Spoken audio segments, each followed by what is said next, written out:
You got it. We're here. We're here now. All right. So, welcome. My name is Tejal. My pronouns are she and they. I'm coming to you from unceded Tongva, Chumash, and Keech lands, colonially known as Los Angeles, California today. How are you doing, Zara? Where are you at? Hi, I'm good. My name is Zara. My pronouns are she, her. I am located in Orlando, Florida, also known as the Seminole Land. Wonderful. Fun fact, did Yeah. you know that the Seminole people own all the Hard Rock cafes? Yep. Of course, you know that. Yeah. Uh, okay, wonderful to have so many amazing solidarity practitioners in this space. I'm so excited to talk to you about solidarity. It's a conversation that we've been having internally with abcdyogi and Tejal Yoga, honestly, because it's one of the foundational pillars of how we practice and how we build community. So first, before we dive into our conversation, I'm going to ask everyone to just drop in the chat. What does solidarity look, mean, or feel like to you? So it could be one word, it could be a fully fleshed out thought. What is coming up for you when you think about that word, that idea, that concept? Yeah, welcome Anita. Welcome Yeah. Allison. Welcome Shuri. We're Ria. excited to have you here. Welcome Hannah. Yeah. Welcome Marisol. Welcome Cesar. Yeah, super excited to have you all. Yeah, support and community, empathetic and Empathetic. material. Oh my gosh, I love this. Great words, Ria. Yeah. Um, yeah. What about for you, Zara? How has that been looking, feeling? Um, Uh, Hi, Carrie. We're just dropping in on what does solidarity look, feel, or mean to you? I have some things that have been coming up for me around it, but I do like what someone said, active support and mutuality. Because a thought that when we were this morning that came to my head that I've been thinking about so much is Angela Davis has a quote, and I'm probably going to mess it up, but it's like solidarity has nothing to do with charity. Like solidarity and charity are two different things, and so often that gets lost. And I really love the answers that we're getting in this conversation because it is active support, it is material, it is moving towards something and with something with shared values and meaning, and not just going, well, I sent my $10. I'm done for the day. Right? Oh, that's so timely to mention that right now because of the Supreme Court ruling, because of the Smooth flotilla, um, just to name two things that are happening in the world that could really use active support and mutuality that is not performative, that are acts of community care, that show mutual aid, and that are material. Yeah, I love this. Um, of course, we're And calling Angela Davis. yeah, I was going to Thank ask, you to our teachers and our guides. yes, I was going to ask, did you have a definition you wanted to share with us, or was that encompassed in what you just said? Yeah, I feel like the feeling I have around solidarity is presence, and the thought that I have around solidarity is usually around being in solidarity. So it's like, again, active because it's presence. It's like how we are, who we are, like what we do. It's the conjugation of the verb, am, is, are. And um, it's a doing word. So I think of solidarity as a way to show up, as a way to stand in solidarity, as a way to be in solidarity, as a way to act in solidarity. So there's different ways that we can tug on solidarity or we can invoke solidarity into the ways we move through the world, into the work that we do in the world. And I think that's really expansive and it opens us up to a lot of possibility about how we are in solidarity with people, places, events, causes. And I think that's really important. I don't know if this is where we're going with this, but I think it's really important for people to know there's no one way to do things, but there are like many paths to the same kind of arrival. I don't even want to say destination, but the process of arriving and being in the process of arriving to a feeling, like to a presence, like to a new environment. I just wrote about this yesterday based off of this Octavia Butler quote that Allison picked for our carousel this week, and it was there are no. I can't even remember. It's about suns, and it's like a hard one Yeah, for me there to are no new understand. suns, but there are like, yes, yeah, It's right? is it there are no new suns, but there are like it's the opposite. 10,000. Yeah, it's like it's every day. It's not new. Yeah, but it basically like showed me that the way I'm interpreting it, and I would love to hear what you think about it, but the way I'm interpreting it is that um, we can behave a certain way under a certain presence and feel restricted in that way, or feel like we're not doing enough, or feel all kinds of things about it. Like this might be a fit. Yeah, nothing new under the suns, but there are new Hmm. suns. Um, so I think it's there's nothing new under the sun, which is singular, but there are new suns. And because of that, it made me think of there's a system. Let's say the sun is symbolic to a system, and we live under this system, and we've understood and arrived and continue to arrive in this understanding that this system is limited, this system is oppressive. And so this particular sun is, not the ideal one that we want to live under. What do we do? But this quote says there are new suns. Like there are other possibilities. There are other systems to excavate or to revive or to move into.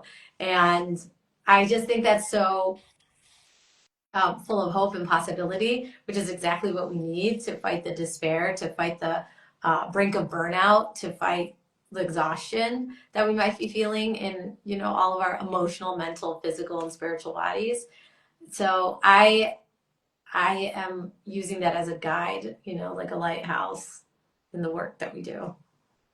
Um, I love that. It gave me goosebumps when you were talking about it because that's the radical imagination and the radical dreaming and hope that like to bring more abolitionist workers like bell hooks always talks about, it's like you need that radical envisioning and the ability to hope and all of these things. And yeah, and that's the practice of solidarity, right? Is remembering that what we're living under might not be a good or helpful system to most of us, but there are places to hope, there are new suns, there are things that we can be a part of and changing and doing, and that requires us to act in solidarity and to practice solidarity, which like requires active engagement. You like have to be informed, you have to take time to reflect, you have to be willing to be challenged, right?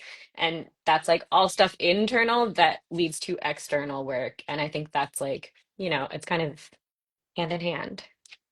Yeah. Yeah.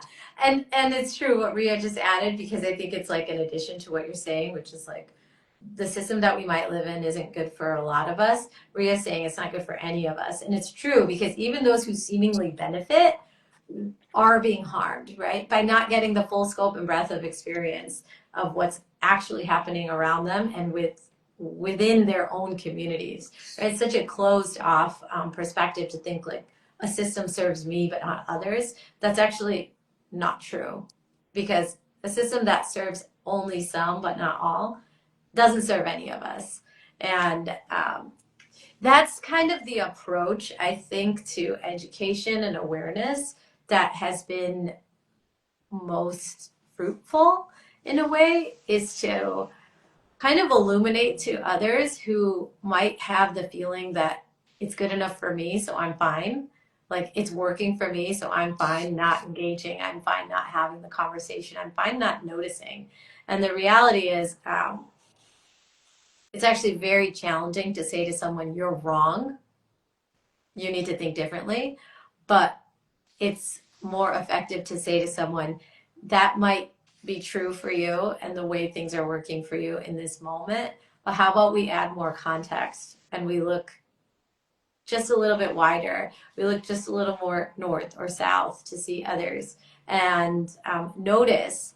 that something that benefits you and really harms others actually creates this huge divide.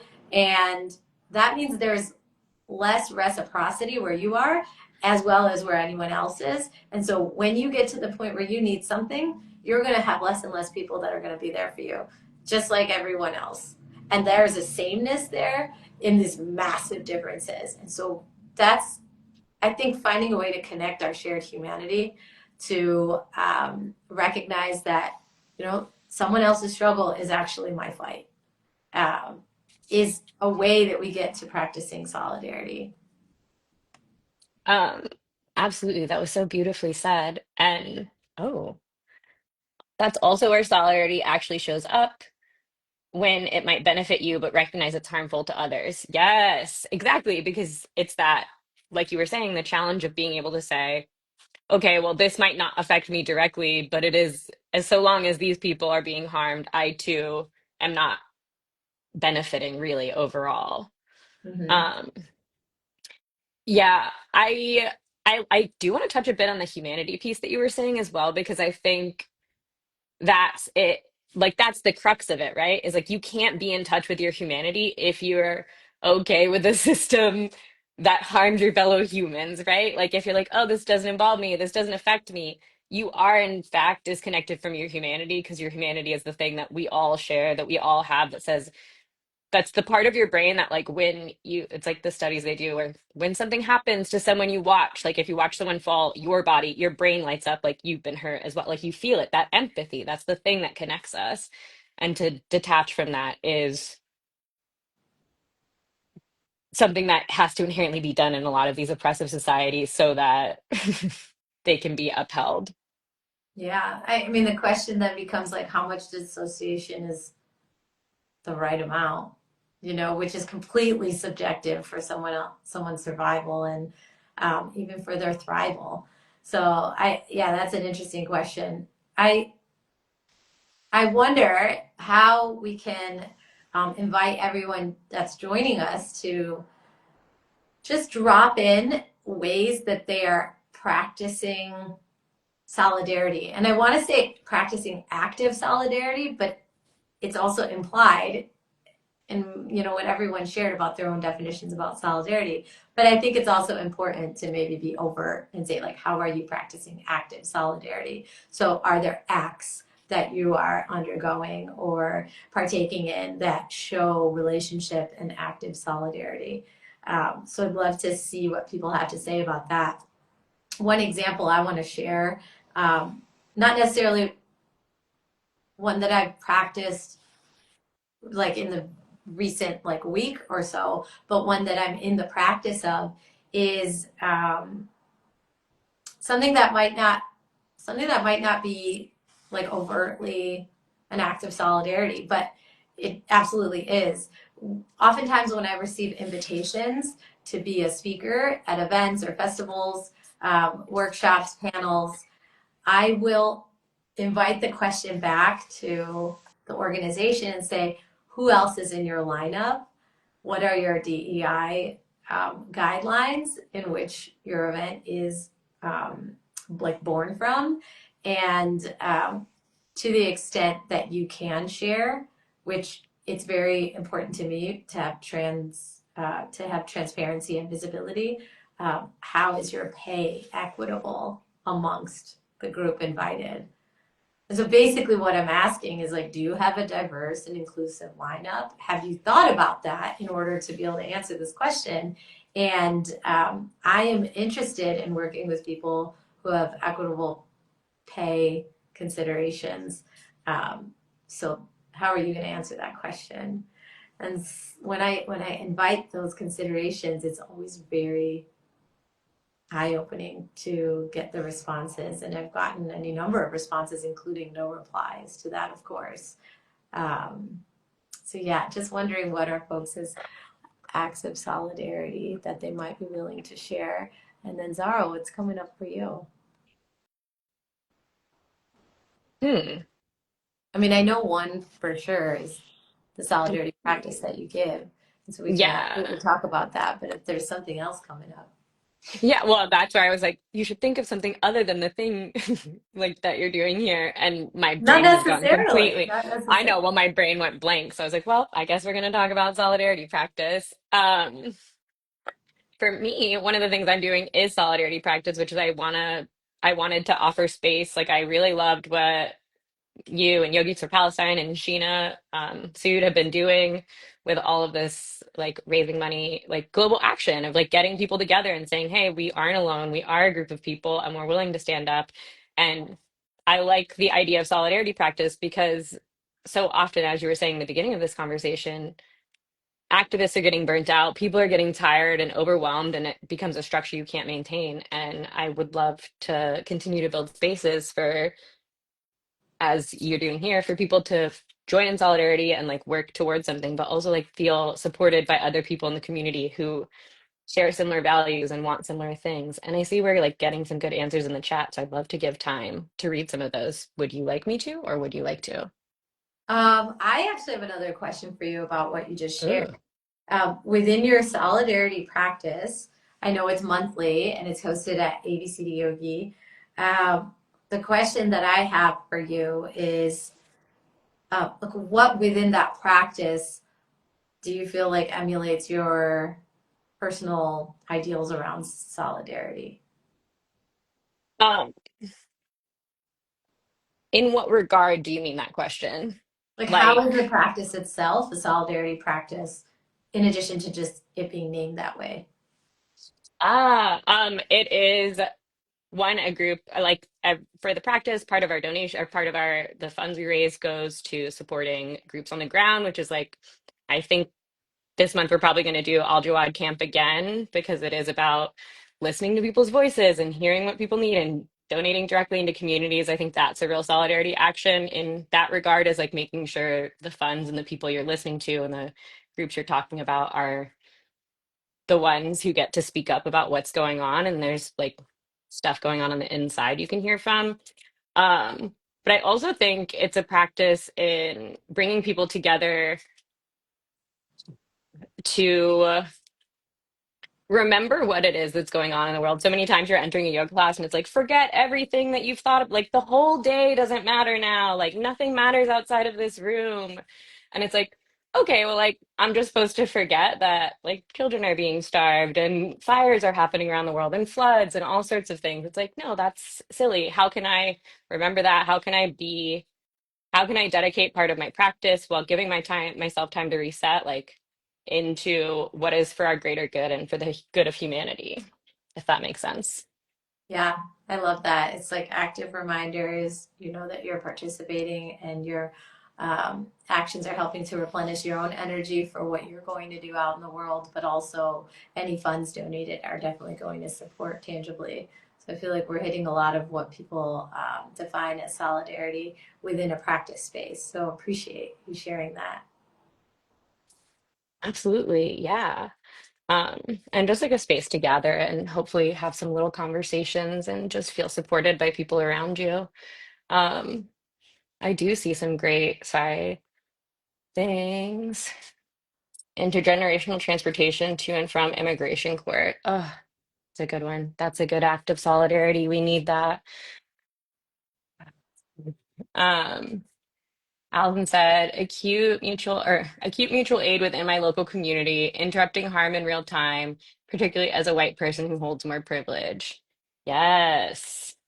Yeah, When I think thank you for naming that, Allison, too, because um, sometimes when we talk about intersectional markers of our identity, um, we remember some parts of it and then not others. And I think it's important to remember we all carry a certain set of privileges, and typically it's like all the same categories, but different amount of privilege within each category. And so it's nice to hear like how much of that shows up in your acknowledgement.